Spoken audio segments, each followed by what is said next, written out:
Good morning. Welcome to your daily encouragement. And this week and last week, we have been focusing on marital love in the scripture. We just finished up with Song of Solomon. And this morning, I'm going to read from a kind of a unique portion of scripture in 1 Corinthians chapter 7, verses 1 through 7. And in that, Paul is addressing husbands and wives in the church in Corinth, and it's a pretty unique situation. And so we'll read it, and I'll pull out a couple things for you to chew on for the day.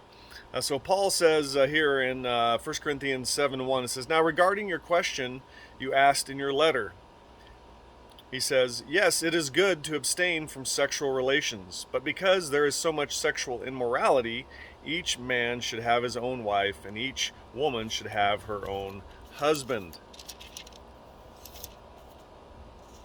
Turn the page. "The husband should fulfill his wife's sexual needs, and the wife should fulfill her husband's sexual needs. The wife gives authority over her body to her husband, and the husband gives authority over his body to his wife. Do not deprive each other of sexual relations unless you both agree to refrain from sexual intimacy for a limited time so that you can give yourselves more completely to prayer. Afterwards, you should come together again so that Satan won't be able to tempt you because of your lack of self-control. I say this as a concession, not as a command, but I wish everyone were single just as I am, yet each has a special gift from God of one kind or another." And you may be going, "Paul, what are you talking about here?" And the things I want to point out from this passage is that, one, he does something really special in this section to husbands and wives.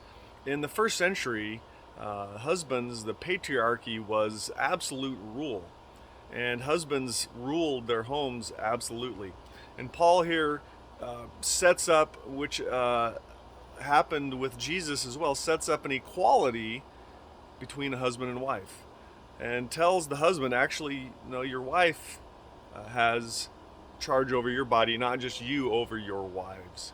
And so I just want to encourage you, first of all, in that Paul puts wives in equality here with husbands in the bedroom, and that's really important and a really valuable elevation of women's rights when they didn't have many rights in the first century. And so just want to encourage you in that. Also, there's a lot of different ideas what's going on behind the scenes here, because they obviously had written him a letter asking questions, and so you had kind of two groups from what the commentaries say. You had kind of a libertine group that Christians were still engaging in temple prostitution, in the worship there of the idols in Corinth, as well as you had another group that said no, all sex is bad, and asceticism, and so they kind of were, even husbands and wives were abandoning sexual intimacy with each other. And Paul is threading a needle here, trying to say no, neither extreme is right.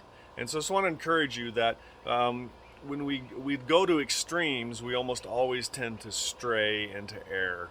And there was a whole movement in the 17th and 18th century called the Shaker movement, and the entire community was aesthetics. In other words, they lived in abstinence and did not marry. And shocker of shockers, they died off. And they aren't around anymore because they didn't have any children. So Paul's not saying don't have children, right? He's not saying any of these extremes. He's trying to thread a needle in a unique situation in Corinth, who maybe is much like our situation today. So God bless you guys. Hope that helps. Have a great rest of your day. We'll see you back tomorrow.